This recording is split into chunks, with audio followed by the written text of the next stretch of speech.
Some people believe love arrives like lightning, but in a small town by the sea, it arrived the way autumn does, quietly, one leaf at a time.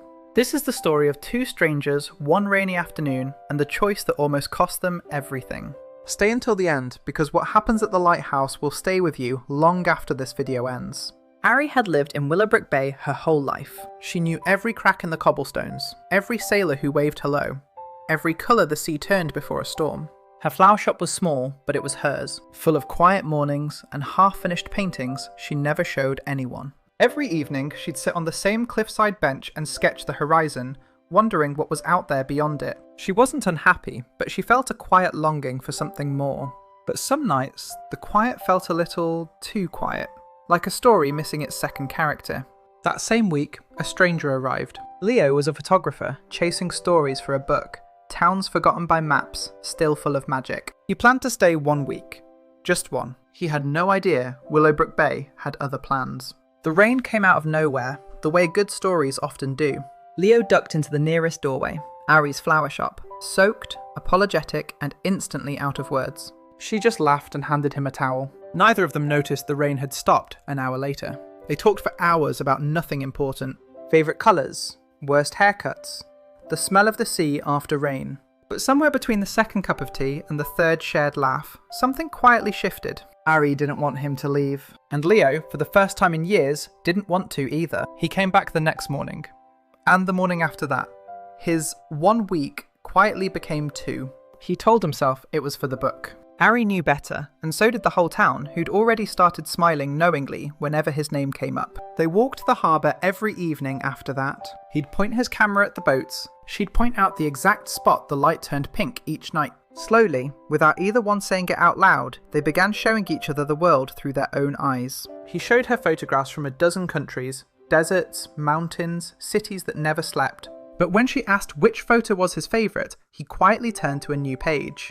It was one he'd taken that morning. Of her, laughing, not knowing she was being photographed at all.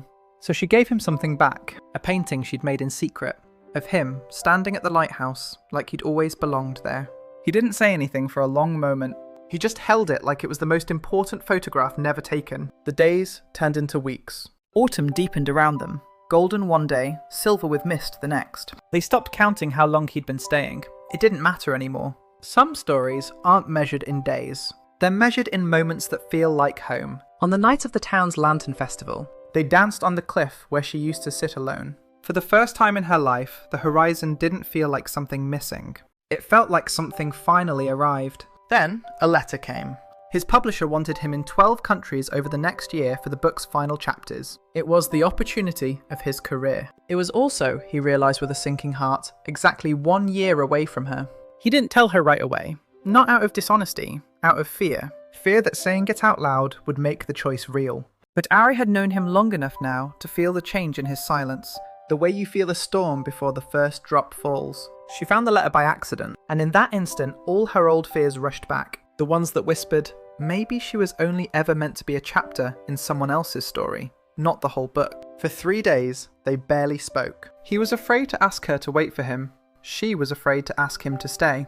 And in that silence, the same rain that had once brought them together now seemed to be pulling them apart. But Ari had learned something from him without realising it. That some things are worth chasing, even in the rain. She looked at the painting she'd made of him at the lighthouse, and she finally understood. Love isn't about being afraid to lose someone.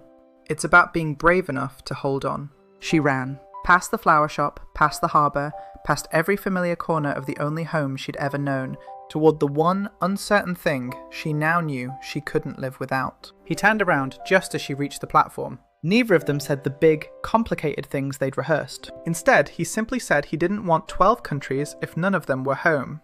And she simply said, then don't go. Come find your home right here. Leo did write his book, but the final chapter was written from Willowbrook Bay, in a little shop where his photographs hang beside her paintings. He learned the world was beautiful, but she taught him that home was even more so. If this story made you believe in love a little more today, tell me in the comments which scene was your favourite. And subscribe, because next week we're telling another story just like this one.